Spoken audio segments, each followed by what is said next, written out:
Codependency. Lots of work, but well worth the journey. Okay. All right.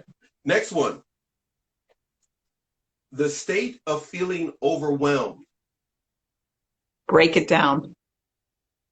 The next one. Break it down. Yeah. It's all about breaking it down, baby. What does that mean? How can that help someone if they feel in a state of being overwhelmed because of COVID, a number of other things in their life? Maybe they got a knucklehead in their life that's causing them emotional drama and toxic behavior, bad behavior. How can they benefit from that phrase you just passed on, breaking it down? Break that down. Break down the breakdown, sister. It makes everything manageable from a sense of overwhelm, because what happens when you're in that state of overwhelm and you're looking at everything all at once, it's so overwhelming. You're in that, the amygdala, the fight or flight, and so you're not able to see anything clearly, and so you're emotionally hijacked. And by being able to just kind of break it down to really small baby steps of what can I do next, and just focus on that little mini baby step, you get out of that fight or flight. Everything gets a little bit more expansive in your mind and your thinking. And most importantly, you're feeling better. Not that anxiety and that sense of overwhelm where everything seems too much, because you can focus on just that next little thing that you can do. Okay. So a person making sure to take simple steps that they can accomplish, the phrase baby steps, but breaking it down is going to give them a chance to be successful is pretty much what you're saying. Make sure I understand you correctly. Exactly. And so no matter what's in front of you, no matter what situation it is, instead of focusing on everything all at once, it's like, okay, what is the very next thing I can do, no matter how small it is, towards that, and then just concentrate on that next very little thing. And then when you concentrate on that and you accomplish that, then you look, okay, what's the next small little thing that I can do? And suddenly you're focusing on that. You're out of that state of, oh my gosh, because I've been in that state before. I know what that's like. It's awful. You're looking at everything. All you want to do is crawl into bed, put a blanket over your head, and curl up into a ball because it's all too much. But by breaking it down and just looking at the very next little thing, then everything all of a sudden becomes much more manageable, and you're out of that state of huge anxiety. Right. A person starts to feel overwhelmed by the trauma that they've experienced, especially childhood trauma. And maybe they feel overwhelmed with that. Some people have dealt with the trauma of being raped, molestation, a number of different areas of trauma that people have dealt with. These tips can be beneficial to them. Absolutely, because I think if sometimes when someone's looking at all of that as at once, it seems insurmountable to be able to figure out how to heal from that. And by giving yourself permission to say, okay, this is what I'm going to do today for myself, and whether that's to write out one small positive affirmation about yourself, or making one phone call to maybe a therapist, or doing something very small, rather than looking at the whole issue of how am I going to get my arms around healing from, let's say, sexual assault. That's a lot. It's a lot, especially because a lot of us have been carrying that a long time.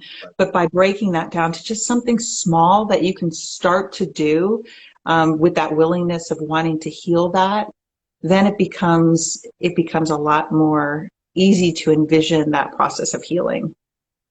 And if someone's dealing with feeling overwhelmed because they feel they're not enough, what measures, what direction can they start to take baby steps in to regain the dignity that maybe someone else took from them?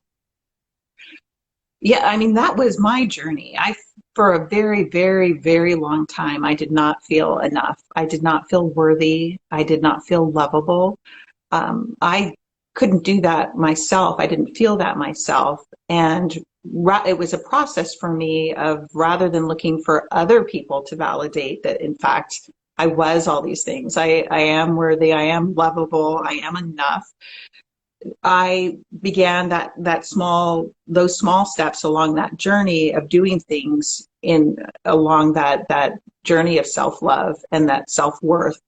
And but it's a process. It's when you have that lacking within yourself for so long, like I did, it just doesn't happen overnight. It's a journey and a discovery, but it's beautiful really along the way. And the result is phenomenal when you finally have that yourself. But it's small. It's a journey. It's a process. Yeah. It's a beautiful thing that a person gives to themselves to take that journey.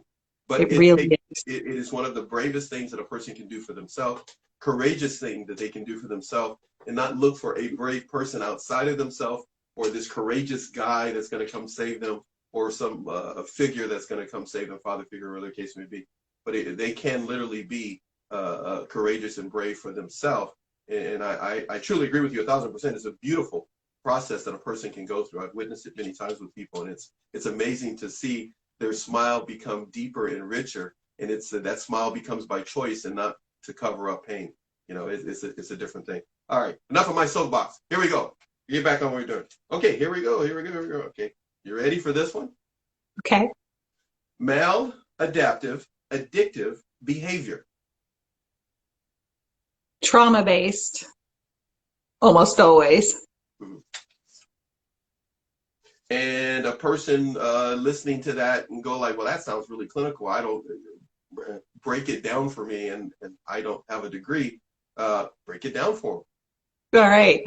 So maladaptive coping mechanisms could be a number of different things. It could be, yes, drinking. It can be drug use. It can be food addictions, a huge one, huge. It can be relationships. It can be gambling. It could be sex. There's so many things to escape from and to numb from that oftentimes we choose when we're younger or when we're adults in order to kind of escape and numb from that pain of whatever we've gone through, and whether that is toxic stress or whether that's trauma.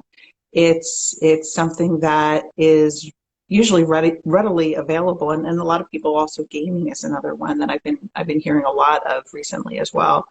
And so that is considered maladaptive versus the healthier outlets, let's say, of exercise, although sometimes people can abuse exercise too. Of course, yeah. But or journaling or dancing, things of that nature, which would be more healthy and helpful, I think. But oftentimes we choose the opposite to really escape and check out.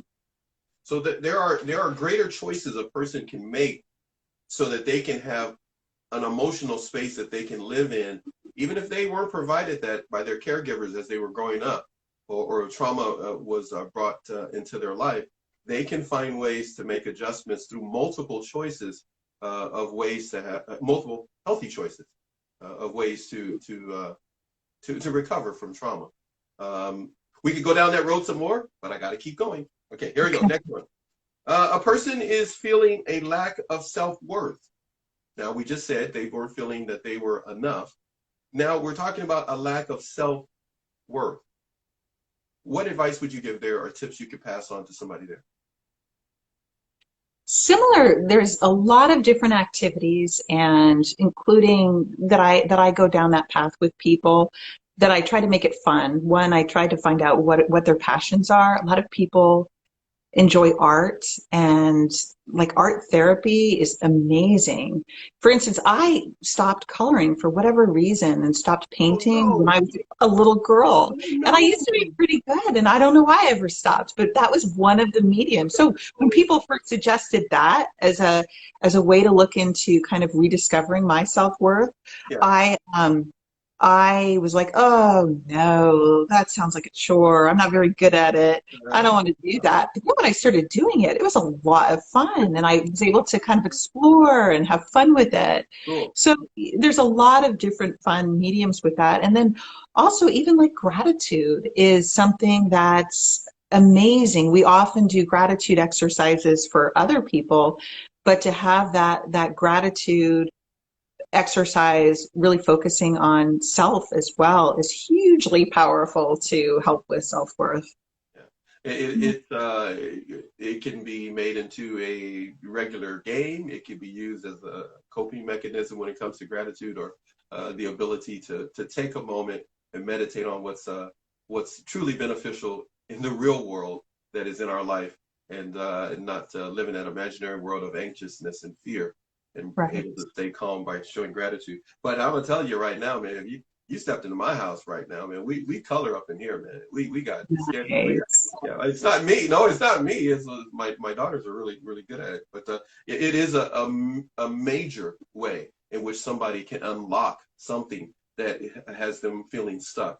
By doodling, as I call it sometimes, or coloring. It's amazing what we can do when we let that inner child do what it wants to, which is to play, which is to Right. just simply be happy and play. You know, we adults, we get to the adult side of ourselves. We start being overly critical, we overly opinionated, and we start being pushy, kind of like what I'm doing right now. I'll go to something else. Okay, let's go. Let's move on. Let's move on. Okay, here we go. I'm going to throw this at you right now. And by the way, for some of you who've never watched any of my shows or live productions that I do, my guest is the star, but I tailor the show based upon the DMs that I get. I don't live for likes and views, as the algorithm of most of these social medias work for. I pretty much do this based upon information that people send me. And then I put it into a show format, and I hunt down people and handpick them to be on the show.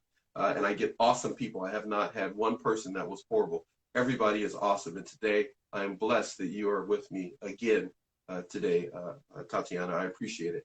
Even though I gave you a new nickname at the beginning of the show, I'm not going to say it until the end. So, but anyhow, so a lot of what I'm doing today is done in a format that appeals to men.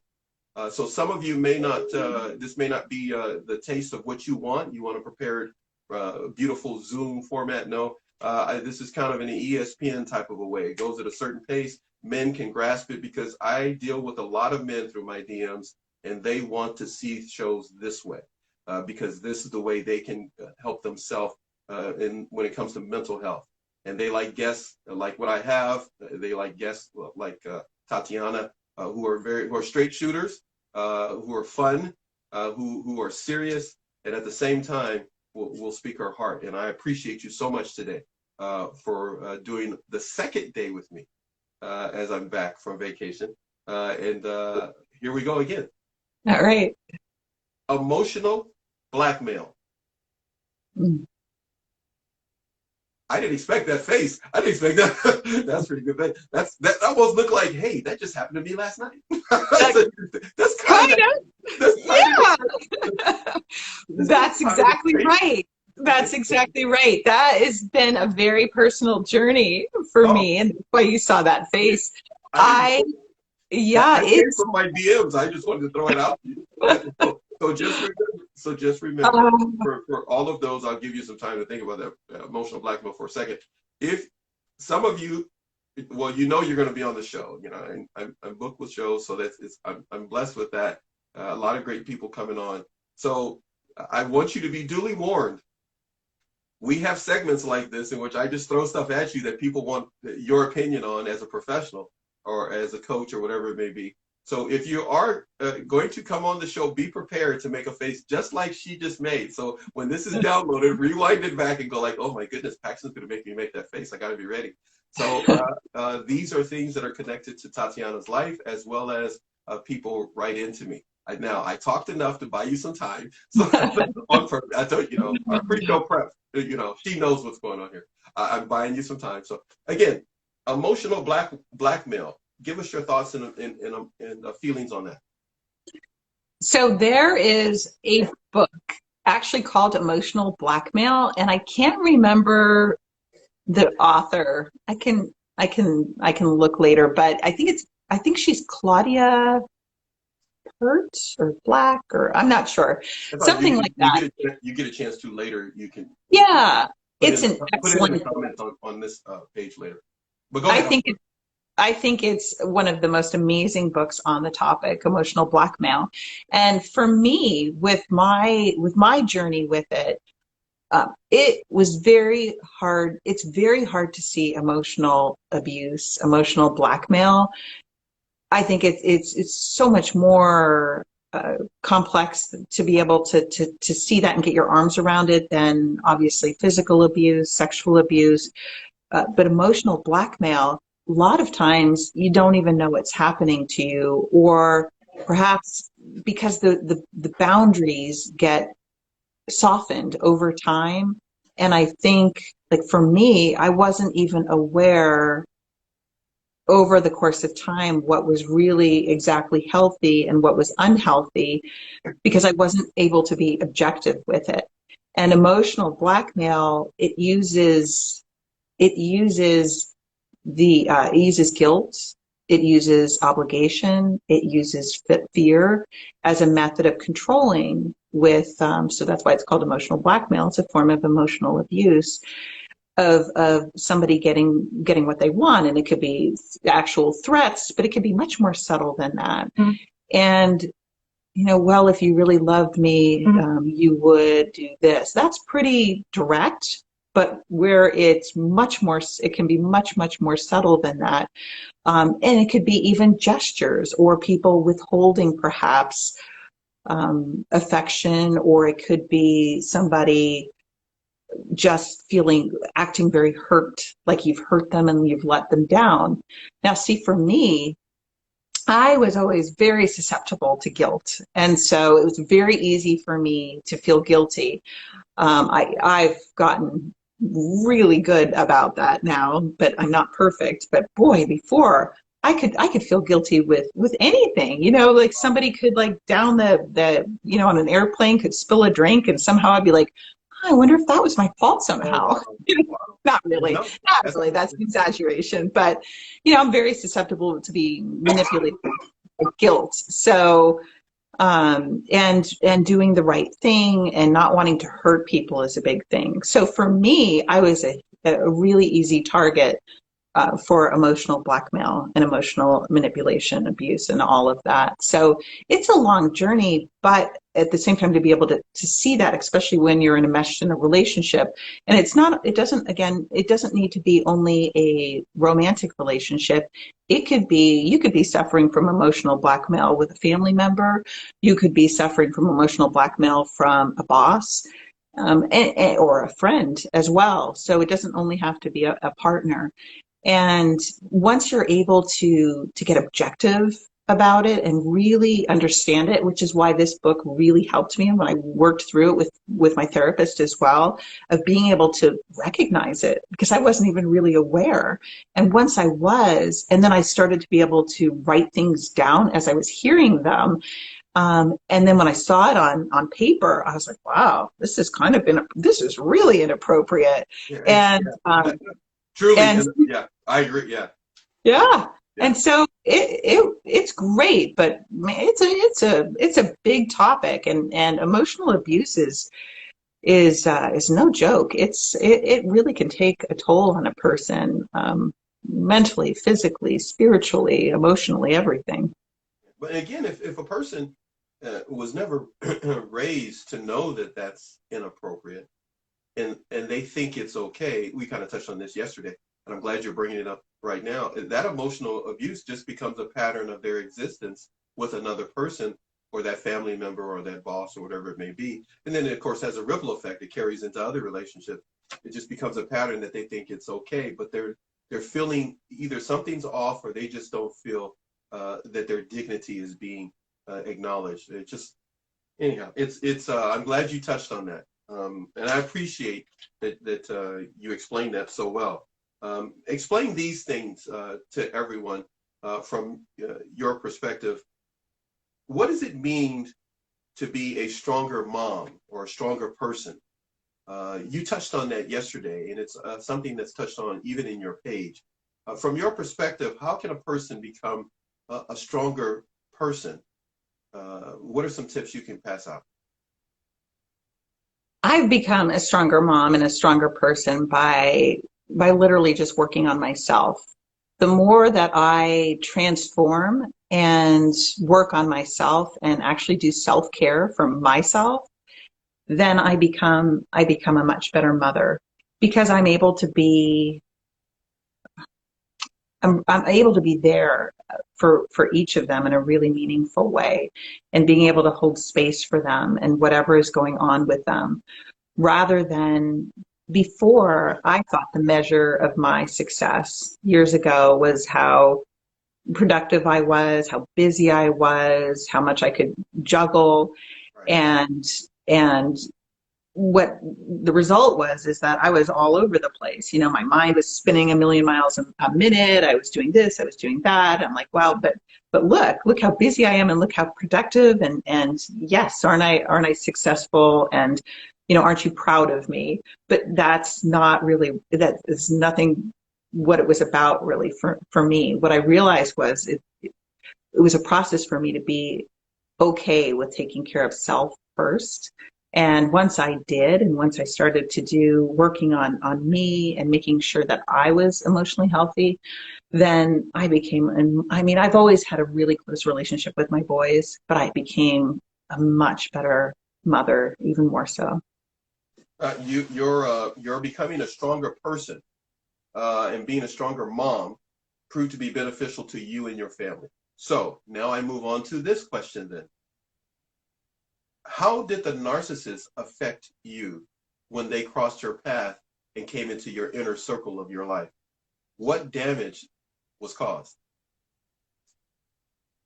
Uh, I lost, I think, my footing. I had a really good sense of self, and and I knew exactly how strong I am.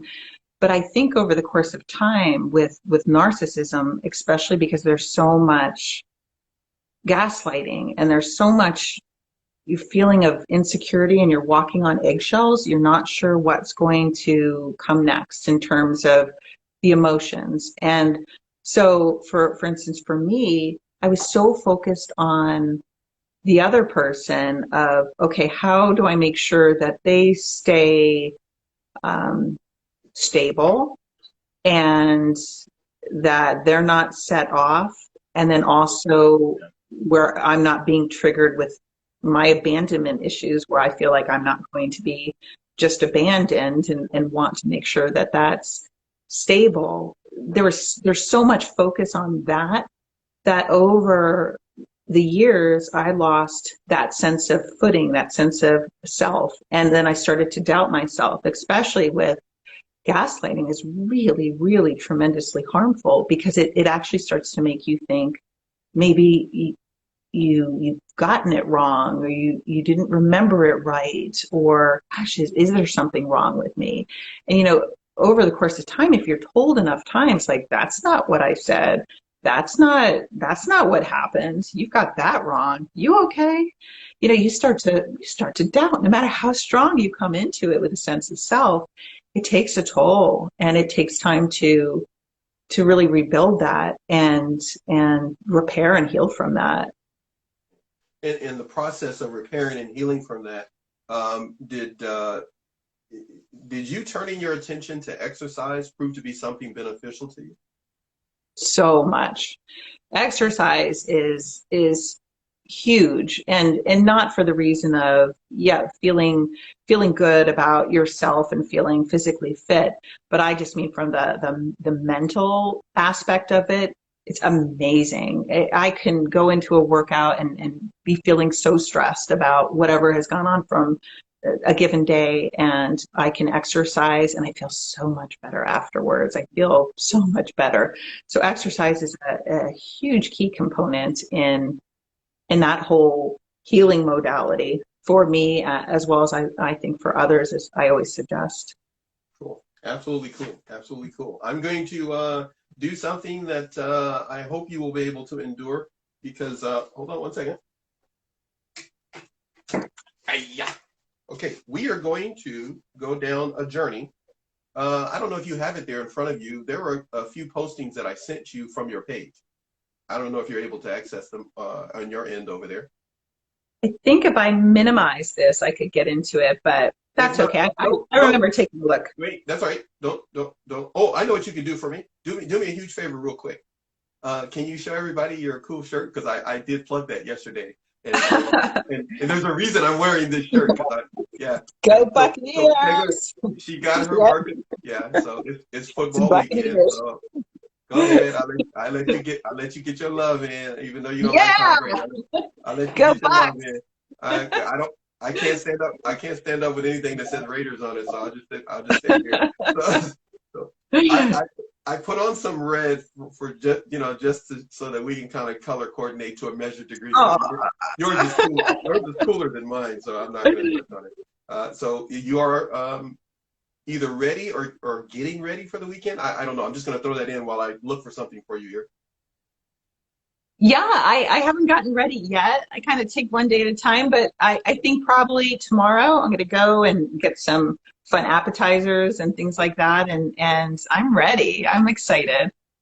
I That's went good. like I had maybe mentioned, but I went to high school in Clearwater. Oh, I lived cool. in Safety Harbor, so I was always in the Tampa Bay area, and Okay. so and then I moved away to Denver. But so I'm a Buccaneer girl at heart too, and a Yeah. Bronco. Yeah. Yeah. That sounds like you're talking yourself into that, but you know you're a Bronco fan, so why do you even try to go there? Don't even try to go. All your Bronco friends are going to know that you're just, well, she's just doing that because they're in the Super Bowl. Okay, here we go. Uh, you had a posting, and the posting said this, and like yesterday, feel free to clarify and enlighten us even more on how we can use this information. But here we go. From abuse, I hope I said that. From abuse is one of the scariest yet most powerful things you will ever do. Do it anyway. So in other words, it won't be easy, but it'll be worth it, is what you wrote. And then you put down there, you can do it. Moving away from abuse can indeed be scary, is what you're bringing to our attention. Talk a little bit more about that, and maybe someone is dealing with that and they're just embarking on it. What encouraging and positive advice can you give them? Well, first of all, I want to say that safety is always the number one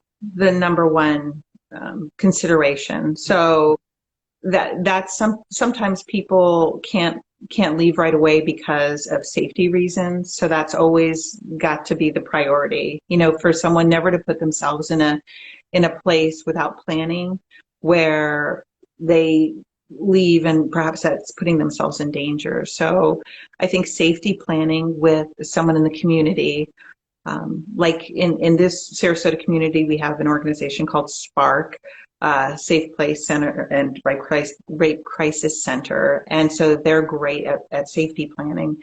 And so usually communities have safety planning as well. So I would say that's the first consideration, making sure that you're safe.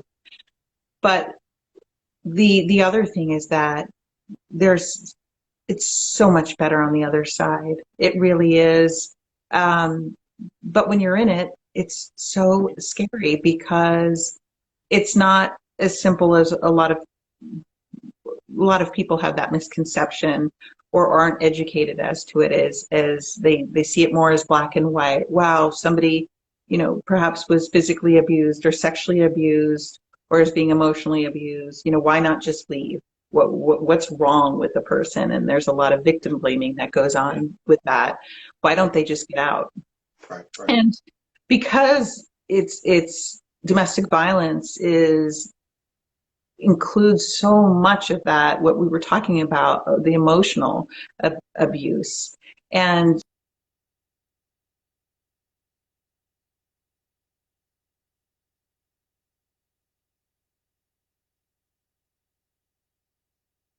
Give it a second, everybody. I think we may have lost her for a moment.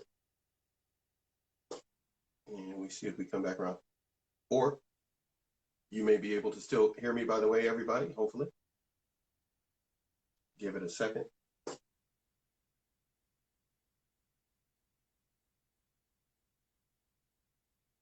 So what we're going to do is she's going to go out, she's going to come back in, but I do want to touch on this. We're going to be discussing next with Tatiana. This is the statement we're going to be discussing next. Give her a little time for her to come in.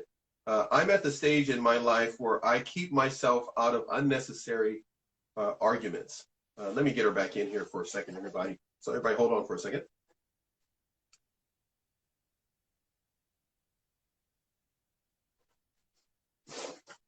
We get her back so we can talk a little bit more. By the way, just so you know, I do have 3 public service pages. There's beautiful Tatiana back with us. There are 3 public service pages. Narc Abuse TV, Narc Abuse _TV. There, of course, is this particular page, which is an open session for us to talk about a number of things, mainly mental health. We can talk about music. We can talk about fitness. We can talk about life in general. That's what this page is for. Narc Abuse TV is mainly for professionals, coaches, and so forth. If you'd like to be on either one, feel free, of course, to contact me. And then I have the Boom 86, the Boom _, Boom 86, which really is geared toward millennials. I'm going to be turning my attention more toward it as the year goes on and into 2022, so that others who are younger than me will be able to connect themselves with therapists and others and psychotherapists that can be of help to them. Thank you for coming back. Sorry about that. Hey, no worries, because remember, low budget, but not ghetto.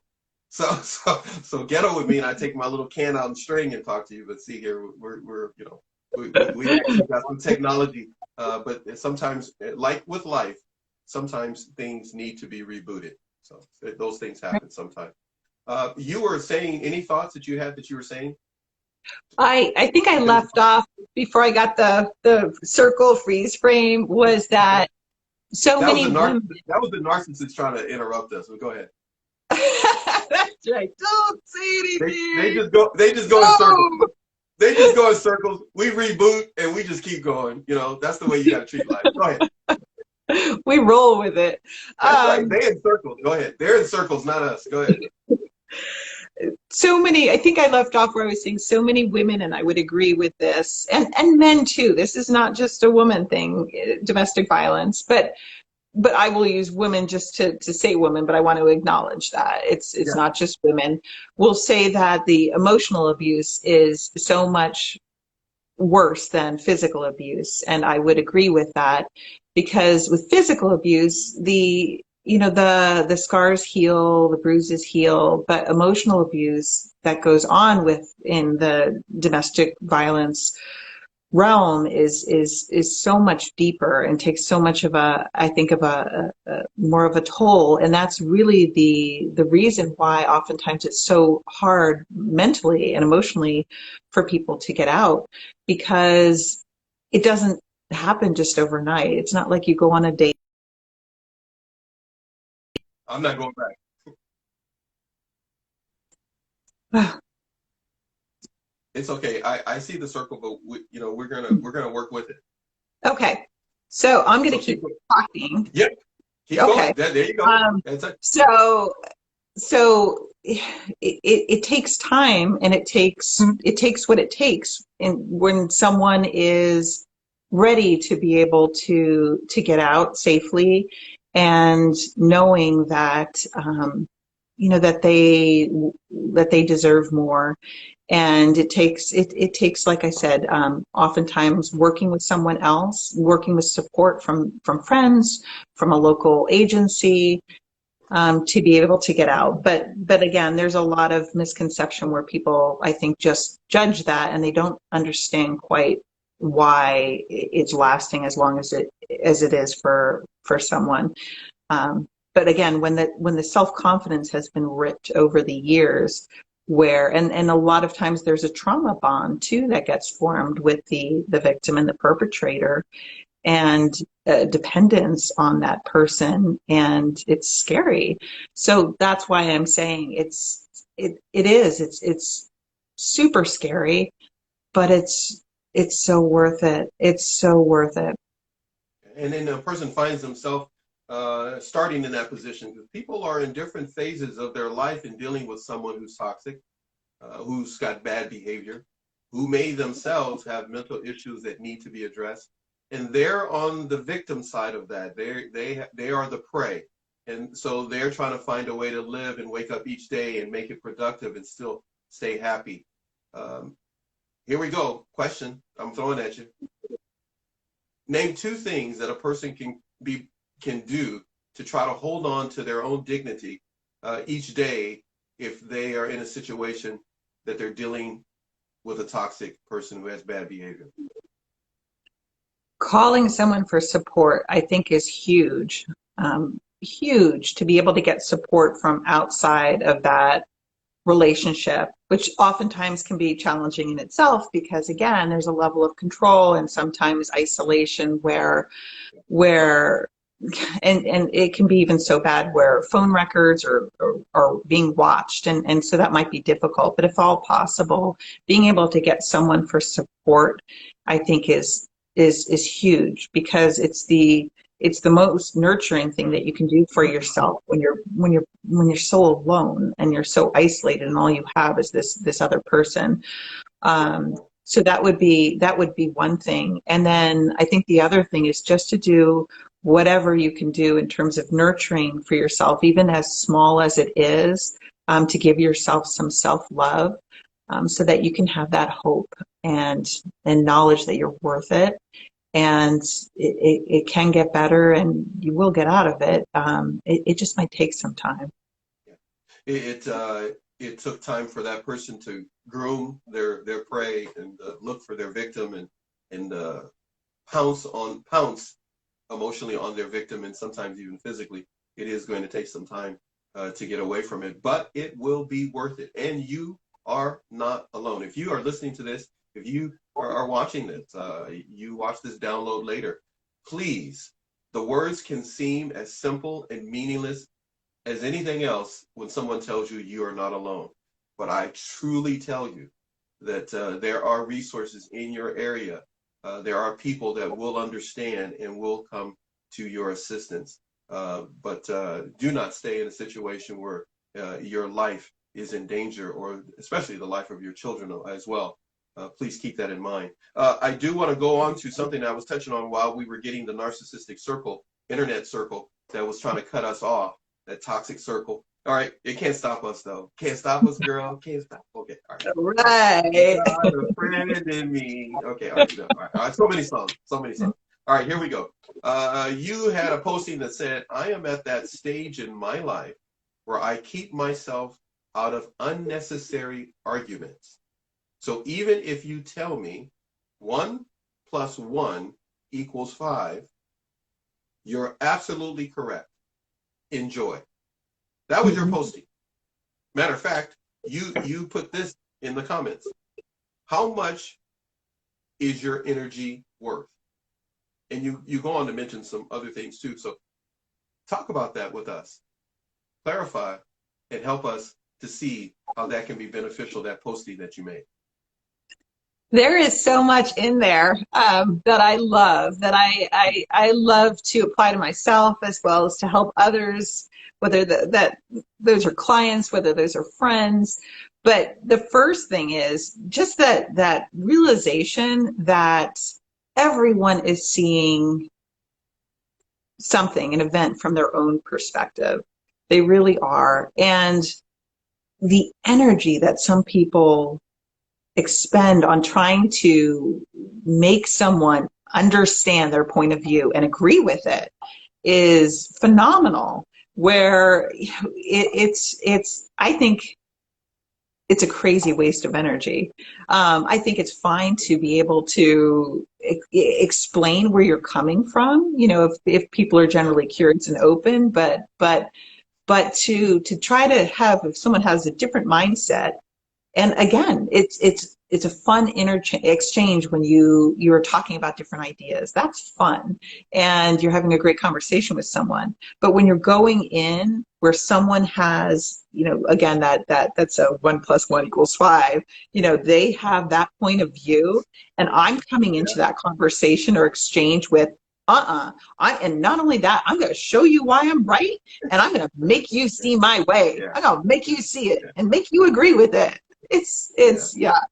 So and it's exhausting, and I think if you just, you know, I think it comes with a level of self-confidence and just being who you are, knowing that you don't have to prove it to anyone. No. It's okay that you believe it, and that works for you, but you don't necessarily have to make everybody else agree with you. And that, I think, was a change that happened with me years ago, where I got okay enough with, hey, this is how I feel, and that's okay. That's okay enough. I don't have to make you agree with me. And that was refreshing. Because again, yeah, and then what happens, and I think I wrote later in that post, where not only that, then when you're so focused on a certain energy that you're putting out there in the universe, you know, with people who love to follow like Abraham Hicks or you know, the whole law of attraction or manifestation, you know, what you're putting out there too is coming back at you. You're going to get and create your world based on what you're putting out there. So I look at the world the way I want it to see it. And I view people as generally kind. And so my world is surrounded with generally kind people, and that's what I get in return. So there's just a lot in there that I could go on and on and on about, because I just love that topic. And if people want more, they can go to what page?